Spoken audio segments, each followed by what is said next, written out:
Good Shabbos. What a special morning. Emmett, I want to share another secret connection we have. I shared that it's been my bar mitzvah parsha, Bamidbar, but Emmett, I see that you are wearing this very special talit that you picked out in Jerusalem when you were on your trip this summer, a gift from your great-grandfather. You and I actually have the same talit maker's talis. From Gabriele, my favorite talis maker, and even I actually had my eye on that pattern the last time I was there. I've had my eye on getting a new talit. That's a summer weight talit. This is a winter weight talit. It's true. I need a summer weight talit, so I might be getting the information on your talis. I say that for two reasons, because what I wanted to talk about this morning is about knitting and sewing. And of course, the talit that you're wearing is one that was knit and sewn in Yerushalayim, in Jerusalem. One of the special gifts that my grandmother, Faye, taught me in my lifetime was how to knit and how to sew. Knitting, of course, is about weaving things together and sewing the most important things and the most important moments in our life. Jerusalem, which translates in Hebrew Yerushalayim oftentimes as city of peace, Ir Shalem. The rabbis say that Jerusalem is a city that is knit together. In fact, in the book of Psalms, in Psalm 122, this is what it says, Yerushalayim habenuya Ka'ir shechubra la yachtav. Jerusalem is built as a city that is knit together. So for you, Emmet, for me, and for so many of us, we are literally woven into Jerusalem, and Jerusalem is woven into who and what we are. This is a very special week. Yesterday, we celebrated the newest holiday on the Jewish calendar, Yom Yerushalayim, Jerusalem Day. Jerusalem Day marks the reunification of Jerusalem with Israel in 1967 from the Six-Day War. Elie Wiesel, the Nobel Prize-winning Jewish writer and Holocaust survivor, writes about the moment that was sewn into his lifetime. He actually was in Jerusalem on the Yom Yerushalayim in 1967.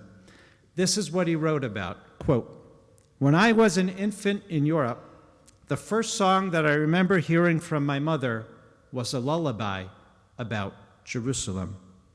And on that day of reunification in 1967, I will never forget my arrival in Jerusalem. The war of the Six-Day War was still raging.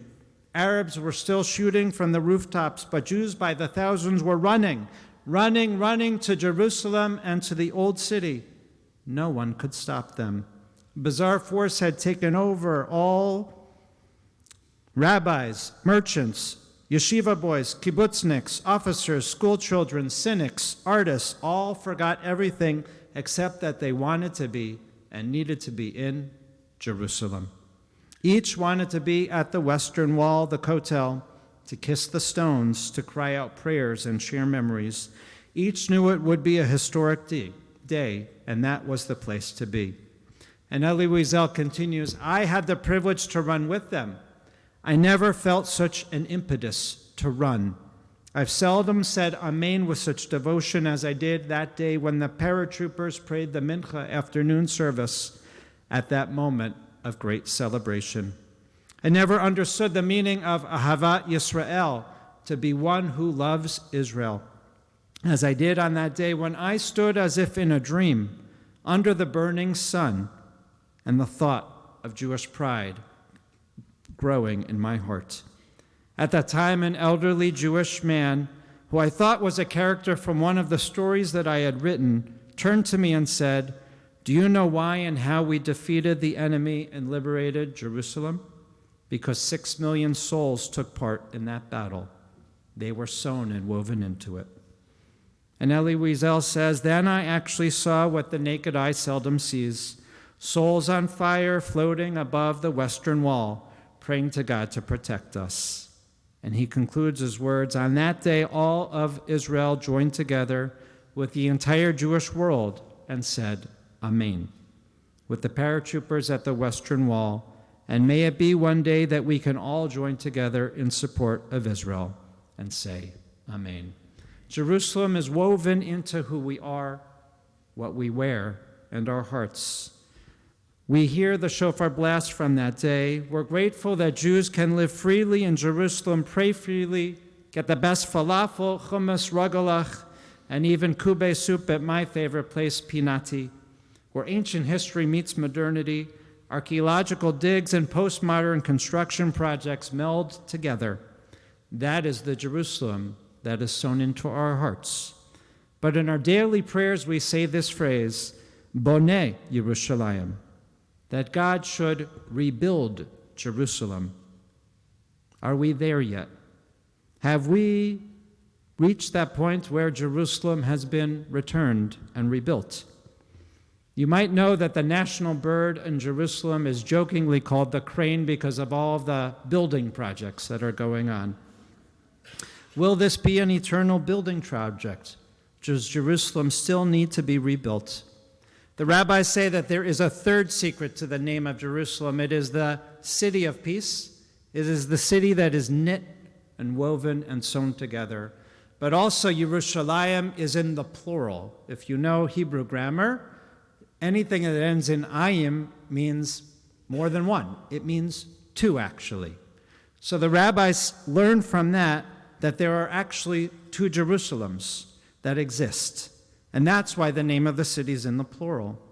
There is the Jerusalem above, and there's the Jerusalem below, the heavenly Jerusalem and the earthly Jerusalem. The Jerusalem that we visit and live in right now is the Jerusalem below, filled with beauty and complexity, with noise and with traffic, with construction and with politics, with protests and with rocket attacks, with violence and terror, and beauty and the best falafel in the world, with struggles for peace. The Jerusalem above signifies coexistence, respect, unity, compassion, and true peace. We are on that path, that journey to knit together the Jerusalem that is below and the Jerusalem that's above.